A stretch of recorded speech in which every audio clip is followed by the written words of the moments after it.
It's time to take a look at what's happening around Wyoming for Thursday, June 27th.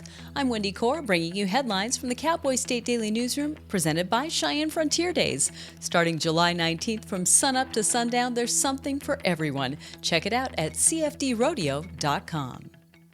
Catastrophic hailstorms haven't been kind to solar developers, and insurance companies have noticed.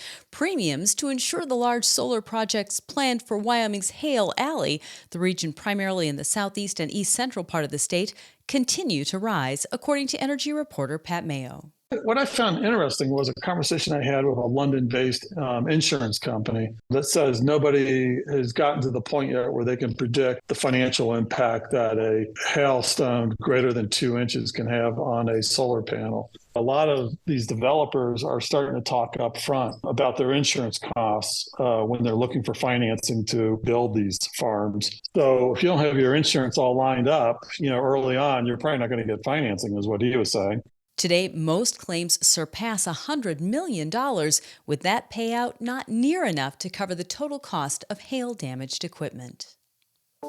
The California man arrested Tuesday for allegedly killing 2 people during a brazen 2015 daytime robbery in downtown Cheyenne actually broke the years-long cold case himself by telling inconsistent stories about his alibi. That's what court documents say about 68-year-old Douglas Smith, who's charged with shooting and killing 76-year-old George Manley and 67-year-old Dwight Brockman.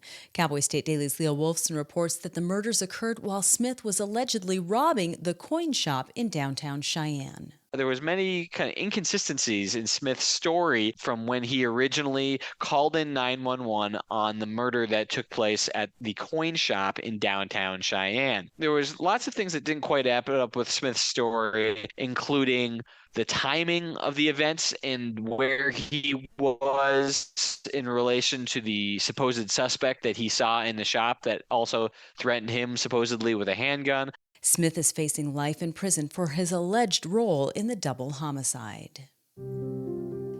A 15-year-old co-defendant accused of slamming 14-year-old Bobby Maher to the ground outside the Eastridge Mall and holding him down while another teen stabbed him to death has pleaded not guilty. Cowboy State Daily's Dale Killingbeck reports that Dominic Harris entered the plea Wednesday in Natrona County District Court. His attorney is saying that while they pleaded not guilty, he's reserving an opportunity to plead not guilty by reason of mental illness or deficiency based on some school records he was investigating. So trial is scheduled for September, but the judge said that's just tentative for now. Harris's co-defendant, Jareth Plunkett, was arraigned June 21st and pleaded both not guilty and not guilty by reason of mental illness or deficiency to the 4 charges he faces, including first-degree murder. I'll be back in just 15 seconds with more news. In southwest Wyoming, wide open space is waiting. This is how we explore it. In Rock Springs and Green River, Wyoming. Plan your adventure at explorewy.com. During a Wednesday morning rally in Washington, D.C., wildlife advocates demanded that Wyoming ban using snowmobiles to run down predators. The rally was sparked by the international outrage over the torture and killing of a wolf in Daniel, Wyoming. Cowboy State Daily's Mark Hines reports that about 150 people from Wyoming and several other states attended the rally in person, and about the same number viewed it on a live stream. The core of the organization came from Wyoming people. It kind of grew out of that rally they had in Daniel last month, the Hogs for Hope rally. The 2 big things is they'd really like to see a reform of animal cruelty statutes to include animals, including predators like wolves. And they'd also like to see just an outright banning of the practice of pursuing animals on snowmobiles. The rally was the latest manifestation of widespread outrage over the torture and killing of the wolf in Daniel. Freedom Caucus member Jeremy Haroldson says Mark Gordon's announcement that he's hired a top law firm to fight a federal coal rule is a win for the Freedom Caucus. Politics reporter Leo Wolfson says the highly conservative group of legislators had pushed for a special session to urge the governor to sue. On Tuesday, Governor Mark Gordon announced that he would be spending $800,000 to hire a private law firm to help Wyoming fight the ongoing dispute over a BLM rule that will stop all coal production in the Powder River Basin by 2041.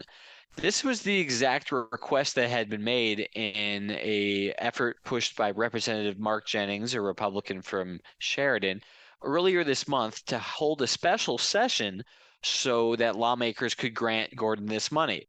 While Gordon has not yet filed any litigation on behalf of Wyoming on the BLM rule, he has sued over other administration actions to curb coal. And the 40-acre Wapiti View Ranch in northwest Wyoming is surrounded by stunning views of the Tetons and the 25,000-acre National Elk Refuge. It had barely hit the market at nearly $18 million before it was snatched up, according to business reporter Renee Jean. Every window of the tiny little cabin that sits there looks out on the Grand Tetons. It's backed by the Grovant Wilderness, and then you're kind of surrounded by the elk in the National Elk Refuge.